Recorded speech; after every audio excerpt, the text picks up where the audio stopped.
Merhaba arkadaşlar, ben Çağrı. Yepyeni bir Whitehouse Survival videosu ile tekrardan sizlerleyim. Bugün arkadaşlar 295. eyaletteyiz. Üçüncü yılımıza, daha doğrusu oyunun üçüncü yılına özel bir videoyla karşınızdayız. Bu hesapla biz kanalda çok fazla video çektik zaten Burak'la birlikte. Eski oyuncular, eski izleyicilerimiz hatırlar. Oyunu bir yıldır oynayan oyuncu, oyunu 2 yıldır oynayan oyuncu ve oyunu 3 yıldır oynayan oyuncu diye şimdi bu videoyla devam edeceğiz. Oyunu ilk 69. eyalette açtı. 69. eyalet bayağı popüler bir eyaletti geçmişte. Hala da şöyle oyundaki en güçlü ittifakların ve en güçlü oyuncuların olduğu bir ittifaktı. Burak hoş geldin, selamlar.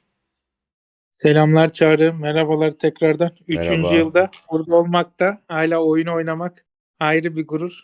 Abi kesinlikle seninle konuşmak da bizim için öyle.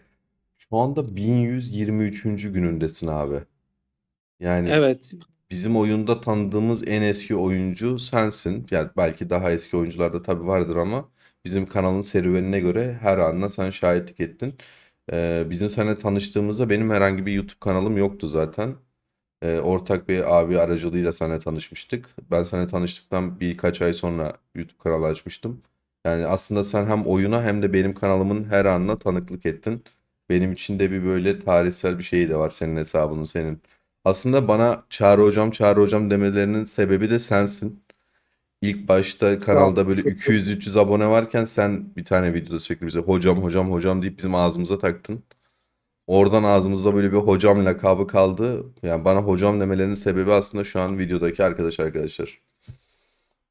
Evet, yani güzel zamanlarda, oyunun ilk zamanlarıydı. Bugünlere kadar geldik iyi kötü. Kesinlikle. Ben de hala aktif olarak, keyif alarak oynayan kişilerden biriyim. Ama tabii 69. eyaletten hiçbir arkadaşım kalmadı. Üçüncü yılda hepsi oyunu bırakmış oldu. Ne doğal E, olarak. şu an tek tabanca devam ediyorum. Dediğin gibi 1123. gündeyim. Ama 3 yılda hala şu Don Cruise'i biri alamadım. 39'a kadar gelmiş. Geçen sene bilmiyorum, geçen senenin videosunda kaçtaydım ama 30 küsürlerdeydim diye hatırlıyorum. Yanlış bir şey söylemek istemem ama yani 39'a kadar geldim, evet. Bir yılda bir 9 tane falan daha puzzle almış oldum. Evet. Bu hızla gidersem 10. yılda 10. yılda don küresi açıyoruz düşük yatırımla diye bir şey çekebiliriz. Abi peki evet, evet. üçüncü yılda şimdi şeyleri de konuşacağız. Oyuna ne kadar para yatırdın? Ya senin hesabında çok farklı değişkenler var. Çünkü oyundaki şu an 250 lira olan paket sen oyuna başladığında ne kadardı Burak? 39 liraydı.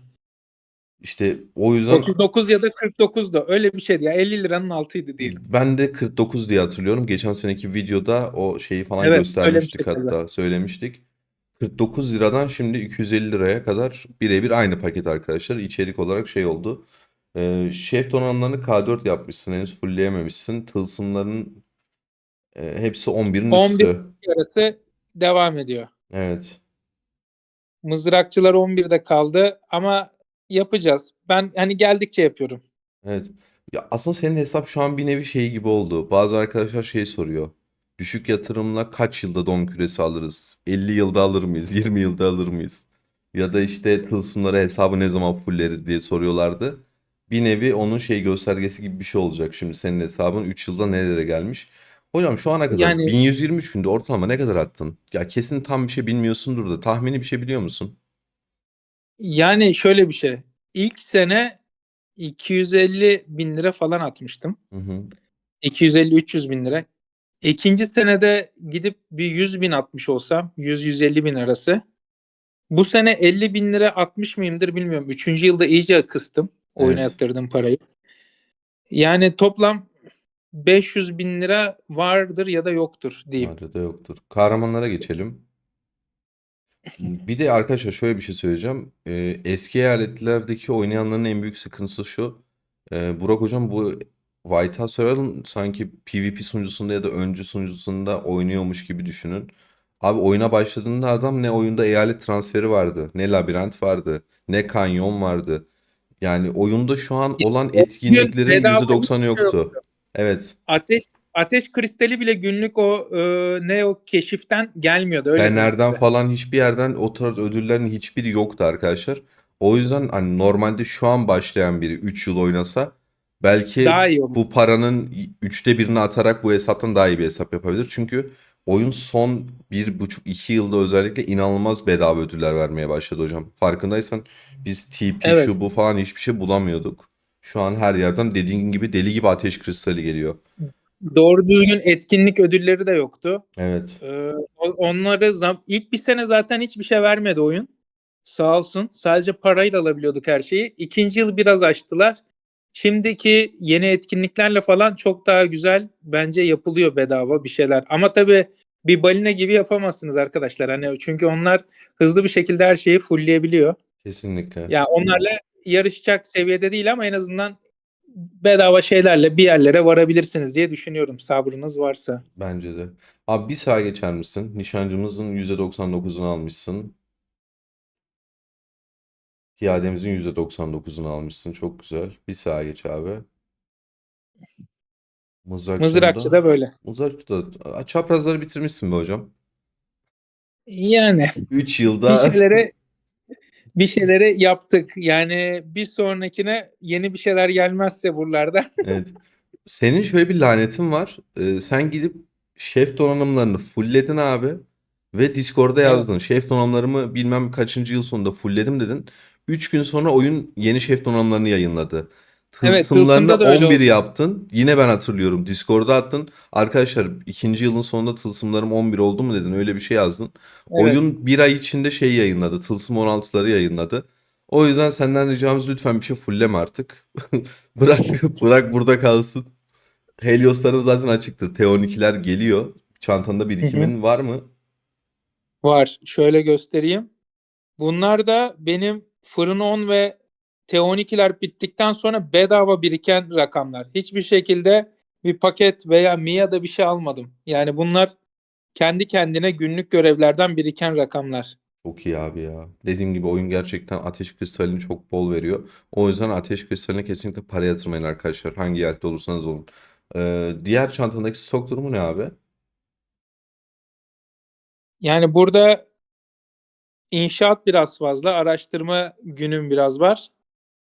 Gerisinden genel hızlandırmaları genelde şeylere, uzmanlara harcıyorum yeni gelen, o yüzden birikmiyor. Evet. Şu an elindeki birikimle hesapladın mı? 3 Helios açabiliyor musun T12? Çeliğin falan her şeyin yetiyor mu?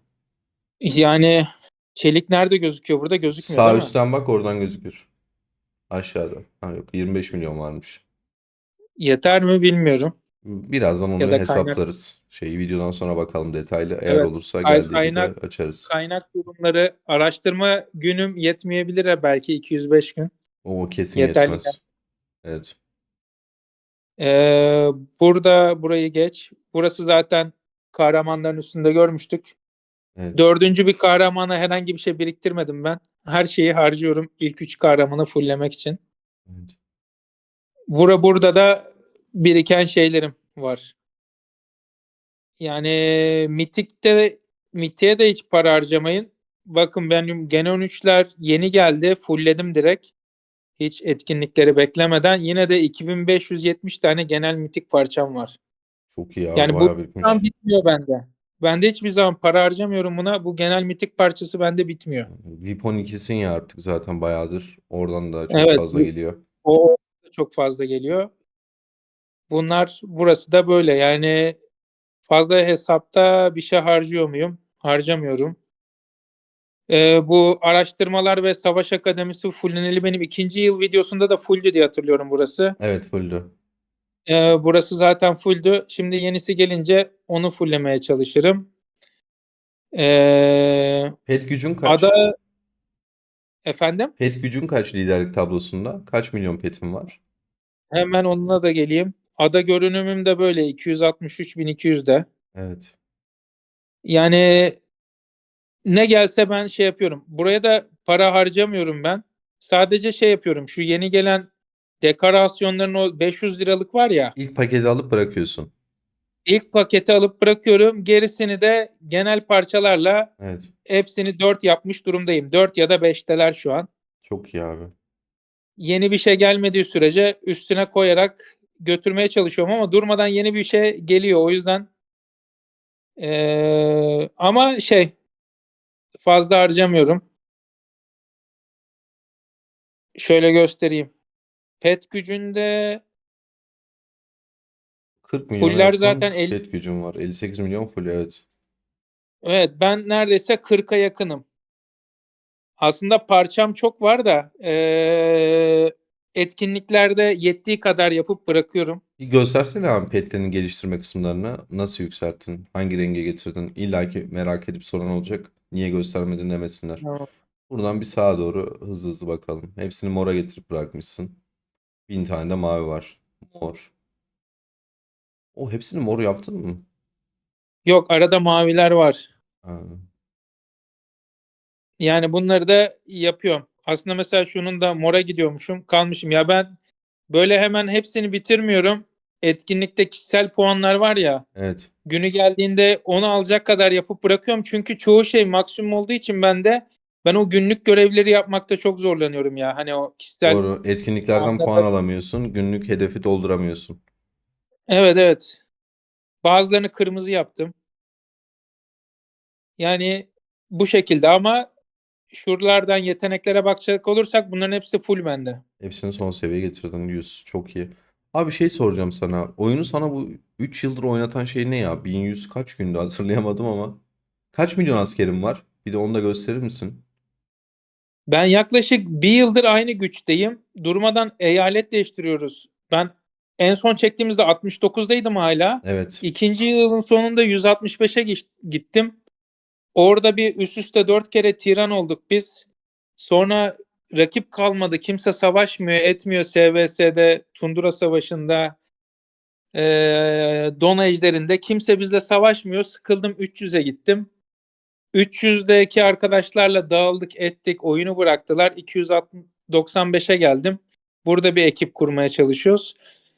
Yani ben oyuna o kadar çok emek verince insan bırakamıyor gibi geliyor bana. Bir de ben sıkılmıyorum ya. Savaşlardan falan keyif alıyorum. Toplam ne kadar Bu asker öldürmüşsün abi 3 yılda? Bir kişisel gücüne tıklar mısın? tamam.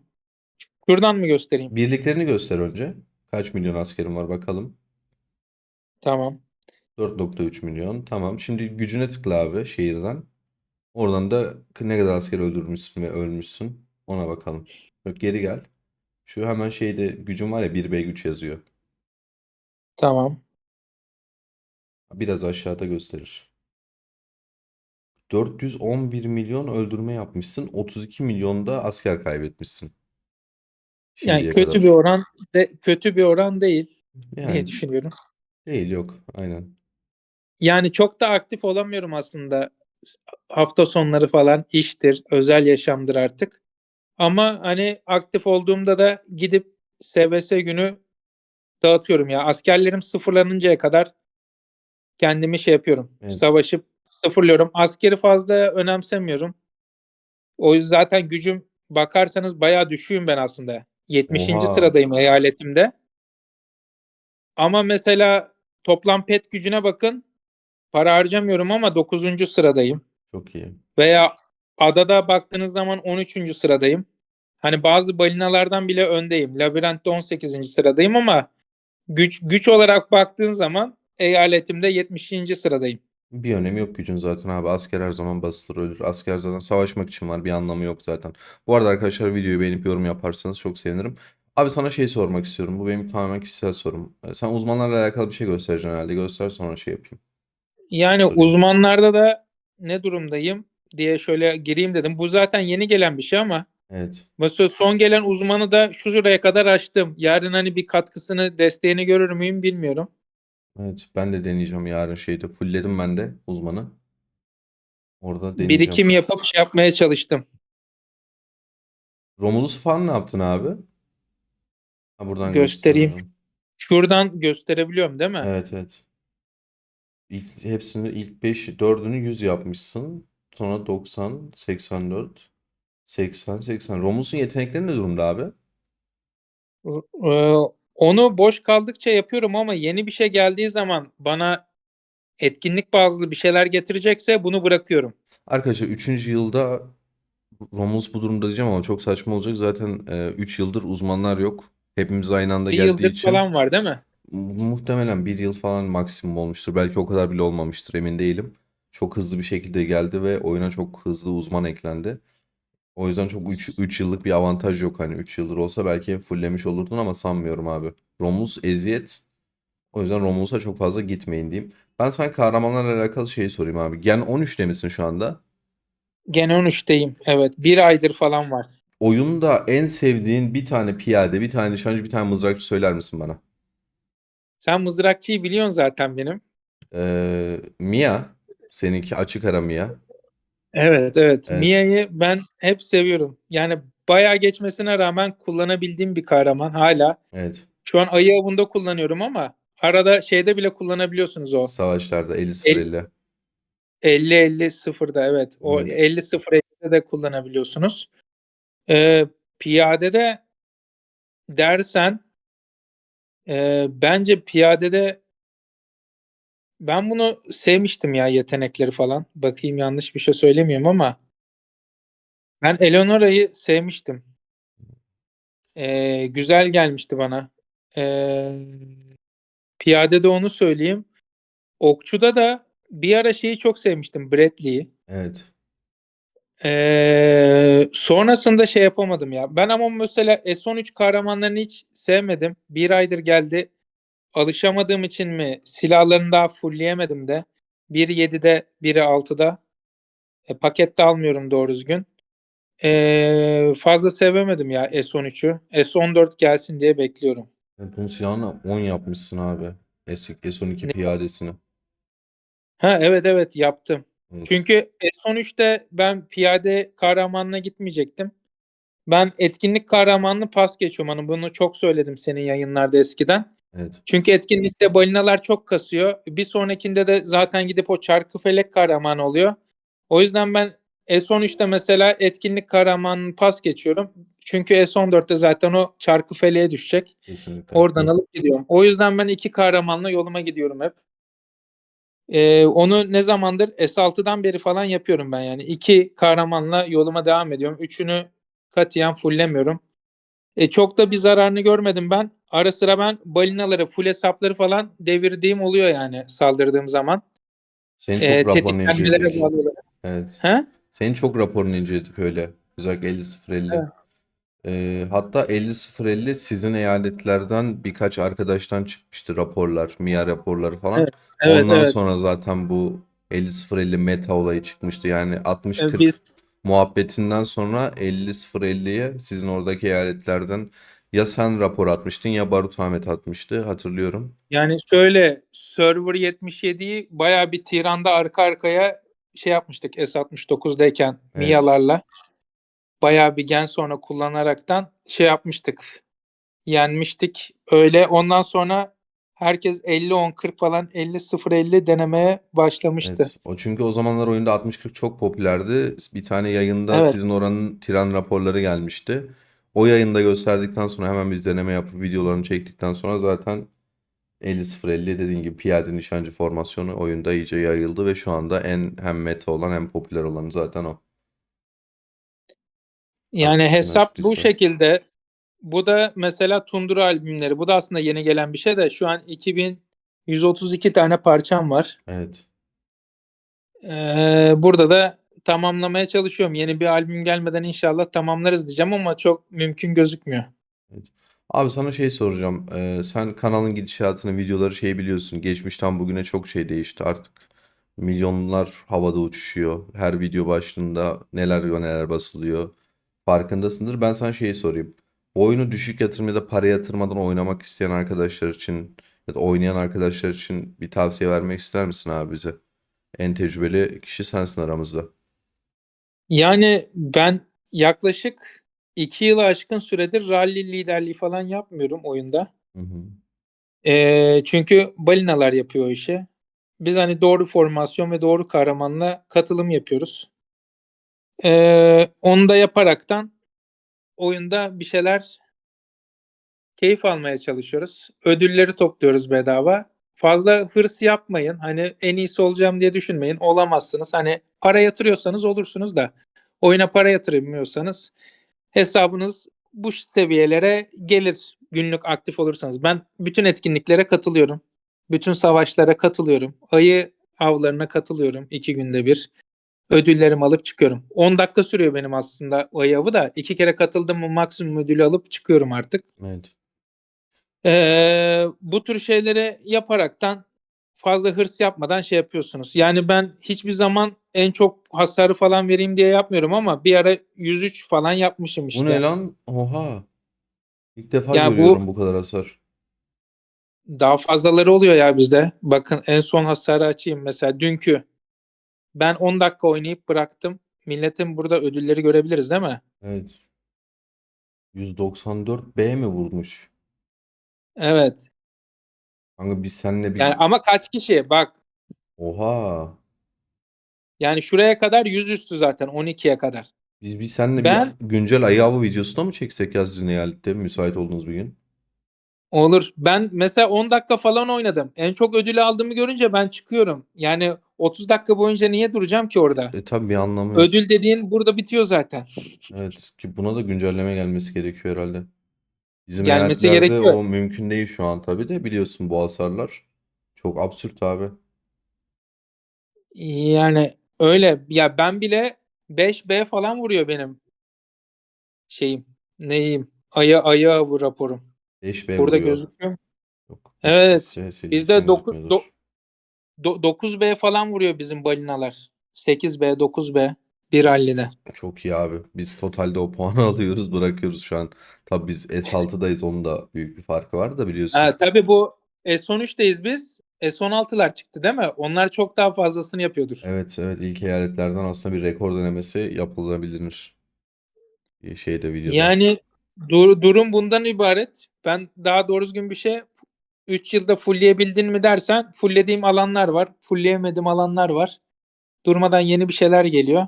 Evet. Oyundan keyif alarak oynamaya devam ediyoruz. İnşallah 4. yılda hesap nereye gelir bilmiyorum ama don küresi açabileceğimi düşünmüyorum. Ben de düşünmüyorum valla. Umarım 4. yılda tekrardan bu videoyu tekrarlarız.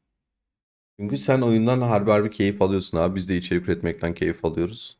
Sohbetimiz muhabbetimiz de devam ediyor. İnşallah 4. yılda görüşürüz o zaman diyelim. Evet. İzleyicilere söylemek istediğim bir şey var mı abi son? Yok o hırs yapmayın. Fazla para kazanmayın. Arkadaşlarınızla keyif almaya çalışın. Evet. Eyaletiniz öldüyse eyalet değiştirin. Aktif bir eyalet bulun diyeyim. Ben şeye inanmıyorum. Ölü bir eyalete gideyim de birincilik, ikincilik ödüllerini alayım. Onu Server 300'de denedim ben 3 ay boyunca. Her şeyin 50K'sını alır oldum hiçbir harcama yapmadan. Kimse yok çünkü Server 300'de. Evet. Ama oyundan soğumaya başladım. 69'dan 2-3 arkadaşla gitmiştik. Onlar oyunu bıraktı orada. Çünkü hiçbir etkinlikte bir şeyiniz olmadığı zaman iddianız her şeyi sallamaya başlıyorsunuz. İyice oyundan kopuyorsunuz. Bence aktif güçlü bir eyalete gidip oynarsanız daha uzun soluklu olacağınıza inanıyorum diyeyim tavsiye olarak. Kesinlikle katılıyorum abi. Teşekkür ederim. Arkadaşlar video izlediğiniz için teşekkür ederiz. Videoyu beğenip yorum yaparsanız ya da söylemek istediğiniz şeyleri yoruma yazabilirsiniz. Şimdiden hepinize teşekkürler. Kendinize çok iyi bakın. Yeni videolarda görüşmek üzere. 4. yılda görüşürüz. Sağlıcakla kalın.